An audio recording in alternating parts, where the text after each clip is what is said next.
Welcome back. This is Newsfile. It's your most authoritative news analysis platform. And here on Newsfile, we put Ghana first. And here is Samson's take. As I promised you, part 2 of Kojo Dame President promotes RTI, punish the violations. Occupy Ghana has been telling the story of how the Lands Commission is failing, neglecting, or refusing to act like a public service provider with professionals, despite being fined 100,000 by the RTI Commission for such conduct. In one of its rulings last week, the RTI Commission ordered the Lands Commission to release information requested by Occupy Ghana within 14 days.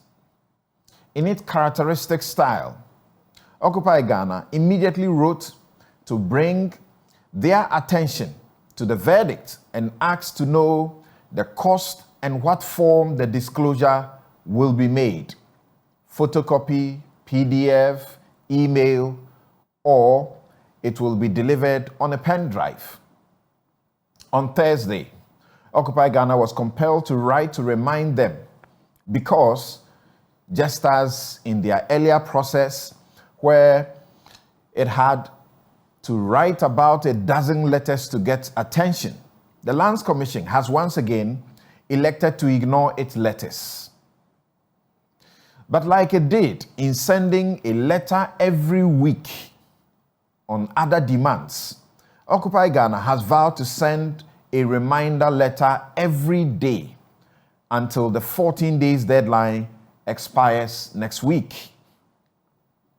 You can trust Occupy Ghana to sue if it becomes necessary. But all Occupy Ghana has asked for is information on state lands now owned by private persons or companies, and how they came to own what belonged to the state. When Sir John's will revealed the unthinkable and near impossibility, everybody cried foul play and corruption, and rightly so. But very typical of citizens and our media, we went to sleep. Occupy Ghana is not sleeping. It is pursuing the bizarre and scandalous Achimota Forest sales saga to its logical conclusion. This is all this is really about. Public lands are for the citizens. The Constitution is clear that these lands are vested in the President only as a trustee with fiduciary obligations to account to us how he manages these properties on our behalf. Yet the Lands Commission, after initially expressing readiness to provide the information, changed its posture, forcing Occupy Ghana to appeal to the Right to Information Commission.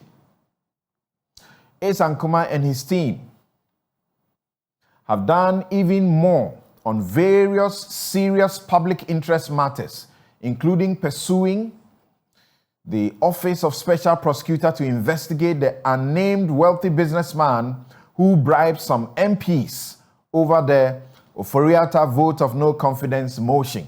You remember that? Many have forgotten. And the politicians know it was slide. Occupy Ghana says no. The guys at Occupy Ghana have used their money to fund expensive lawsuits that bring them no private gain, and have gotten laws passed, even laws passed to improve accountability and transparency for the citizens. Those of you, especially NDC folk, who ignorantly or deliberately, maliciously shout that Occupy Ghana has gone to sleep in the MPP regime, no. If you did a quarter of the heavy lifting legal brain work that Occupy Ghana has been doing, Ghana would be a lot better. It's not always noise. and hitting the streets. Fix the Country's Oliver Barker-Vormawor chased information the National Security Ministry was forced by public outcry to promise over the illegal and unconstitutional assault of City FM's Caleb Kuda. They did not mean what they promised in the heat of the story.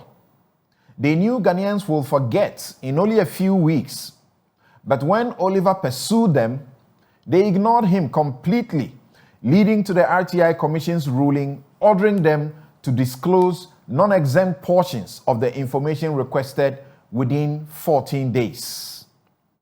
The Fourth Estate, the Media Foundation for West Africa's Public Interest and Accountability Investigative Journalism Project, also got orders compelling the GES to release information on COVID-19 spraying exercises found by Manasseh Azuri-Awini to have been a conduit for grand corruption and waste.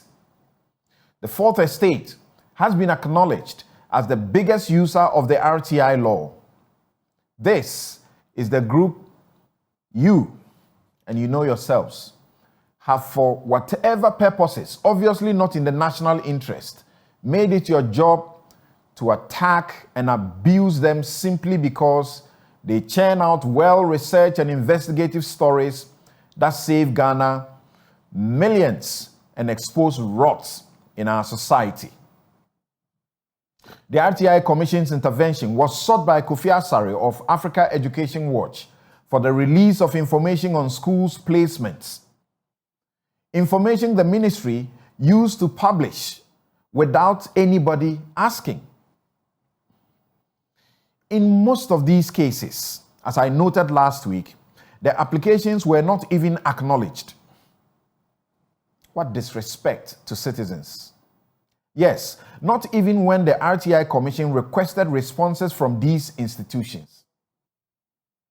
So you want us to give you a job, pay you every month without fail, but for you to treat information generated with our money as though it were your private property?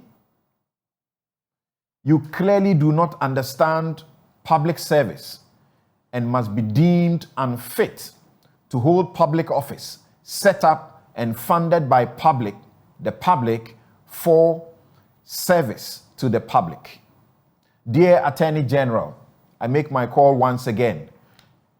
Information Minister, Mr. President, it is your duty to demonstrate you are not complicit. Publicly denounce the disgraceful conduct. Dismiss these heads of institutions embarrassing government and giving the country such a bad name. You must insist they pay the fines from their own pockets. Mr. President, when you signed this law in 2019, you said it was the mother of all anti-corruption laws. Yes, you were right. But that is if the law works. And that is my take. We'll be right back, joined by my guest for this morning to discuss the vexed matters. Rule of law suspended because a soldier is killed.